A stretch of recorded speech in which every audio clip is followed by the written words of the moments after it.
Deklarasi kemenangan besar, namun militer PKT telah runtuh sepenuhnya. Hanya tersisa 4 jenderal penuh. Tidak ada lagi yang mempercayai Xi Jinping. Pada tanggal 31 Januari tahun 2026, PLA Daily menerbitkan artikel halaman depan berjudul "Memperkuat Keyakinan bahwa Perjuangan Anti Korupsi akan Menang dan Tujuan Militer yang Kuat akan Tercapai", yang menyatakan bahwa penanganan Zhang Yuxia dan Liu Zhenli merupakan kemenangan besar dalam perjuangan anti korupsi dan membawa signifikansi besar bagi pemberantasan sisa-sisa racun hingga ke akarnya dan mencapai kelahiran kembali melalui transformasi total. Namun, fakta bahwa PLA Daily merasa terpaksa untuk berulang kali menyerukan militer agar mendukung kepemimpinan justru mengekspos realitas yang sebaliknya.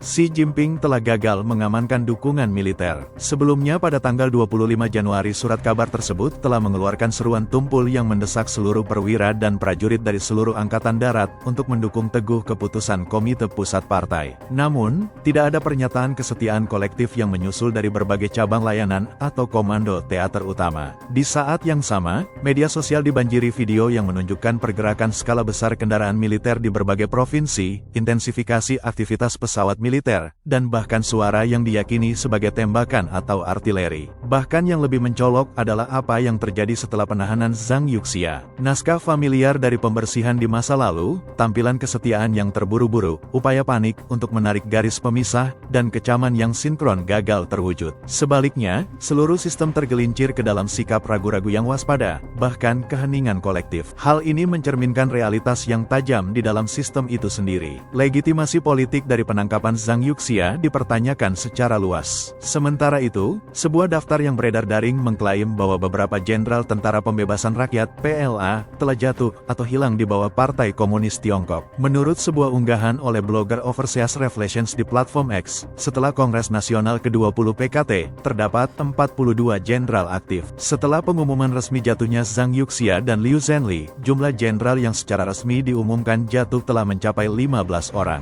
Selain itu, 3 orang telah diberhentikan, 20 orang hilang, dan hanya 4 orang yang menjalankan tugas normal.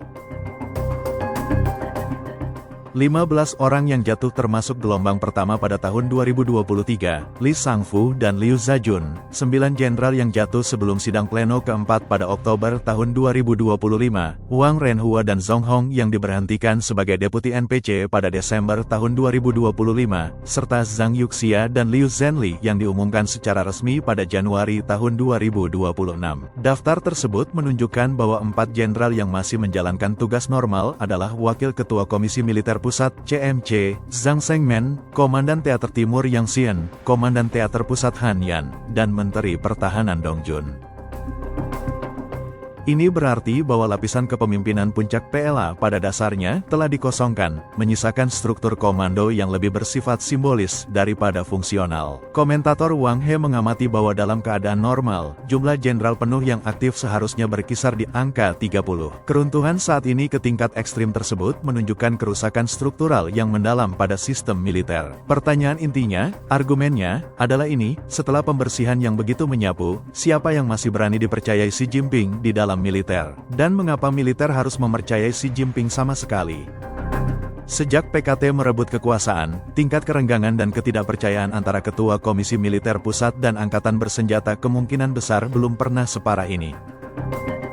Menurut analisis Wang He, seruan berulang kali oleh PLA Daily agar militer angkat bicara, yang disambut dengan keheningan terus-menerus, menunjukkan bahwa Xi Jinping telah terdesak ke dalam dilema jalan buntu. Ia menguraikan 2 skenario utama. Pertama adalah Xi bertindak sejauh mungkin, menggunakan penindasan ekstrim dan teror politik untuk menghancurkan perlawanan yang tersisa. Skenario lainnya adalah kompromi paksa, membuat kesepakatan baru dengan para tetua partai yang mapan untuk menyelamatkan partai. Sebagai imbalan atas pengurangan pembersihan skala besar dan menjaga keseimbangan yang rapuh, Wang He menyimpulkan bahwa bahkan di luar 2 jalur ekstrim ini, Xi mungkin mencoba pendekatan hibrida. Namun, terlepas dari rute mana yang ia pilih, penangkapan Zhang Yuxia telah menghancurkan keseimbangan terakhir antara pemimpin tertinggi dan militer, mengubah situasi menjadi kekacauan yang tidak dapat dibersihkan. Setiap jalan ke depan tidak mengarah pada stabilitas, melainkan pada kemerosotan yang dipercepat menuju keruntuhan yang tak terelakkan dari kekuasaan Xi Jinping dan rezim PKT itu sendiri.